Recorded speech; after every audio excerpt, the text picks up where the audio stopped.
Hello বন্ধুরা, কেমন আছেন? আমি আবারও হাজির হলাম আপনাদের সাথে। আপনারা মাইক্রোসফট অফিসে অথবা মাইক্রোসফট অফিস ওয়ার্ড অথবা যে কোনো জায়গায় দেখা গেল যে জায়গার মধ্যে বাংলা লেখা যায় বা বাংলা সাপোর্ট করে, অনলাইনে বলেন আর অফলাইনে বলেন, আপনারা কিভাবে বাংলা লিখবেন এবং কিভাবে ইংলিশ লিখবেন কিবোর্ড দিয়ে না দেখে দেখবেন। যদি আপনারা একটা দোকানে যান বা একটা সেন্টারে যান, তারা দেখবেন আপনাকে একটা কম্পোজ করে দিচ্ছে, তারা দেখবেন খাতা দেখতেছে আর লিখতেছে। এটা হচ্ছে প্র্যাকটিসের উপর। আপনারাও এই প্র্যাকটিসটা করতে পারেন। তাহলে আমাদের এই পর্বটা মোটামুটিভাবে এই প্র্যাকটিসের জন্য আপনারা পুরো পর্বটা ভালোভাবে দেখুন, তাহলে আপনারা এই পর্ব থেকে অনেক কিছু জানতে পারবেন এবং শিখতে পারবেন। তাহলে বন্ধুরা, আমি আপনাদের ধন্যবাদ জানিয়ে আজকের মতো শুরু করতে যাচ্ছি। লাইক, শেয়ার, কমেন্ট করুন, আমাদের সাথেই থাকুন। এখন আপনারা দেখতে পারতেছেন আমি এই জায়গার মধ্যে কিছু লেখালেখি লিখেছি, এবং আপনারা যদি একটা জিনিস খেয়াল করেন তাহলে এই ইংলিশ টাইপের নিয়ম উপরের সারি, মাঝের সারি, নিচের সারি এবং কোন হাত কীভাবে রাখবেন, বাম হাত কীভাবে রাখবেন, ডান হাত কীভাবে রাখবেন। আসলে আমাদের মূল লেখাটা শুরু হয় আপনার মাঝের সারি থেকে শুরু হয় এবং হাত উপরে নিচে যায়। মাঝের সারি ধরে রাখতে হয়, মাঝের সারি মূল কাজ করে। এক্সাম্পল হিসেবে আপনাদের আমি দেখিয়ে দিয়েছি, এটা হচ্ছে এক্সাম্পল হিসেবে দেখিয়ে দিয়েছি আপনাদের আমি। এবং আপনারা পুরা টাইপটাই এই জায়গার মধ্যে যেই লেখাগুলো আছে, যে brown quick Fox jam over the lazy dog, এই লেখাটা লিখে আপনারা যে মাঝের সারি এবং নিচের সারি, উপরের সারি দিয়েছি, এগুলো দিয়ে আপনারা ইংলিশটা টাইপ করতে পারেন। এবং আপনারা যদি খেয়াল করেন এই জায়গার মধ্যে লেখা দিয়েছি আমরা, যে বাংলা প্রথমে যেতে হলে প্রথমে কন্ট্রোলটার বি চাপতে হবে, মানে বিজয়টা চেঞ্জ করতে হবে। এই যে বিজয়টা নিচে দেখতেছেন, এই বিজয়টা এই জায়গার মধ্যে চেঞ্জ করতে হবে, যেটা আপনার রাইট বাটন ক্লিক করে করতে পারেন, যেহেতু বিজয় 52 রাইট বাটন সাপোর্ট করে। এবং আপনার বিজয় যেমন ক্লাসিক, এটা ক্লাসিক হচ্ছে আপনার বিজয়। এবং আপনার কন্ট্রোলটার ভি যদি দেন তাহলে ইউনিকোডে চেঞ্জ হবে। ইউনিকোড হচ্ছে আপনার অনলাইন ইচ্ছা করলে এটার সাহায্যে বিজয়ের সাহায্যে লিখতে পারবেন, বিজয়টা বলে আপনি ইউনিকোডে লিখতে পারবেন। এবং তারপরে বলা হলো আপনার অল্টার 0 মানে ফন্ট সিলেক্ট করবেন। ফন্ট সিলেক্ট কিভাবে করবেন দেখুন। তারপরে বলা হলো অল্টার 0 মানে ফন্ট সিলেক্ট করবেন। ফন্ট সিলেক্ট কীভাবে করবেন এই জায়গার মধ্যে আমি ফন্ট সিলেক্ট করে আপনাদের আমি আগে দেখেছি, এটা দেখার মতো কোনো কিছু নাই। আমাদের আগের পর্ব এই মাইক্রোসফট অফিস ওয়ার্ডের সিরিজ টিউটোরিয়াল পর্ব আমরা দেখেছি, আপনারা আমি দিয়ে দিব, আপনারা ওইটা না দেখে থাকলে দেখে আসবেন।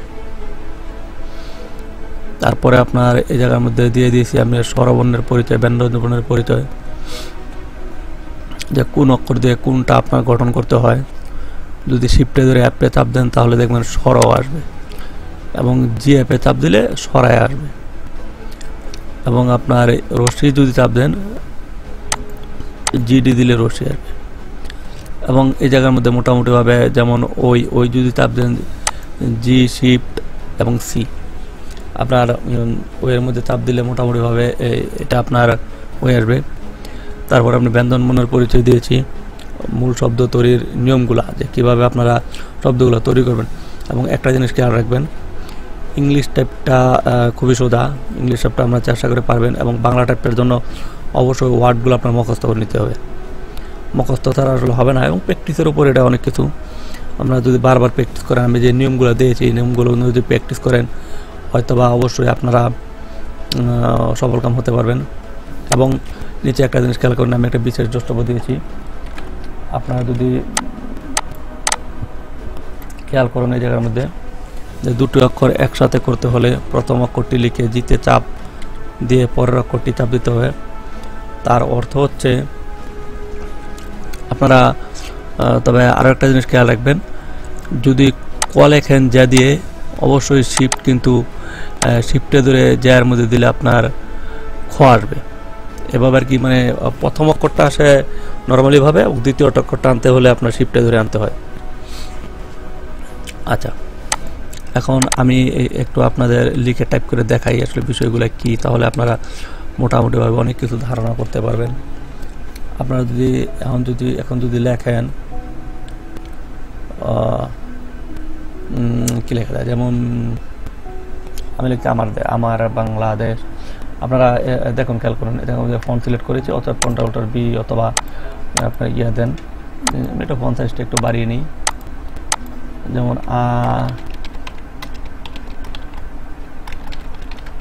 আমার বাংলাদেশ। অথবা আমি যদি দেখুন যে লিখি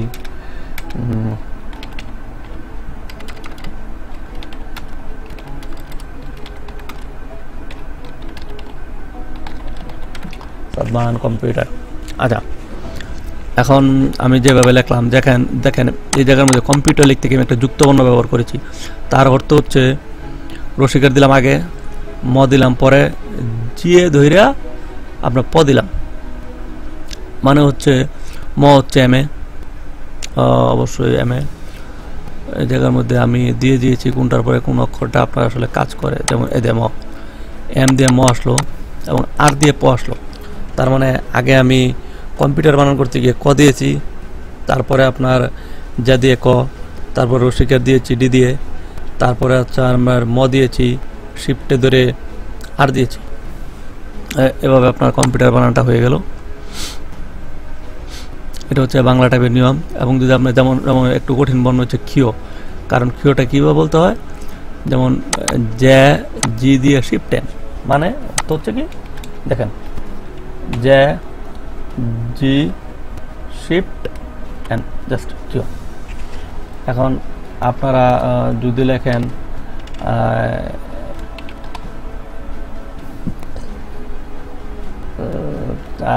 ইয়চ, এটা ইয়চ আপনার। তারপরে যদি লেখেন চয় চয় চ, তারপরে যদি লেখেন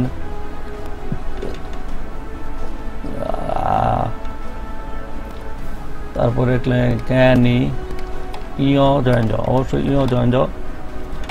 ব্যঞ্জন, যে আপনি পরে দেখেন আমি একটা যেমন ব্যঞ্জন লিখে রেখেছি, ইয় জয়ঞ্জ, ইয় জয়ঞ্জ দুটো শব্দ, দুটো যুক্ত অর্থ, মানে ইয় দিয়ে জ দিলে হবে ব্যঞ্জন। তারপরে যদি আপনারা যদি লেখেন, যেমন জ দিলেন এবং ইয় দিলেন জ্ঞানী, জ্ঞানী, খেয়াল করেন। যার বিষয়টা হচ্ছে আপনারা খুব দ্রুত চাইলে এই লেখাগুলো লিখতে পারেন, এটা কোনো সমস্যা নেই। মোটামুটিভাবে আমাদের এই পর্বটা যদি আপনার পুরোপুরি খেয়াল করেন এবং পুরোপুরি যদি আয়ত্ত করতে পারেন, আশা করি আপনারা বাংলা এবং ইংলিশ টাইপ দোনোটা টাইপেই পারদর্শী হয়ে যাবেন। কেউর কাছে আপনাদের যেতে হবে না দোনোটা টাইপে পারদর্শী হতে। এবং কোনটা দিয়ে কোনটা আসে এটা তো আমি এই জায়গার মধ্যে আসলে দিয়েই দিয়েছি, আপনারা অবশ্যই এটা দেখতে পারতেছেন। সম্পূর্ণ ঘটনাগুলো আমি বিস্তারিত সম্পূর্ণ আপনাদের আমি বোঝানোর চেষ্টা করেছি বাংলা এবং ইংলিশটাই। তাহলে বন্ধুরা, মোটামুটিভাবে আজকে আমি শেষ করতে চাচ্ছি।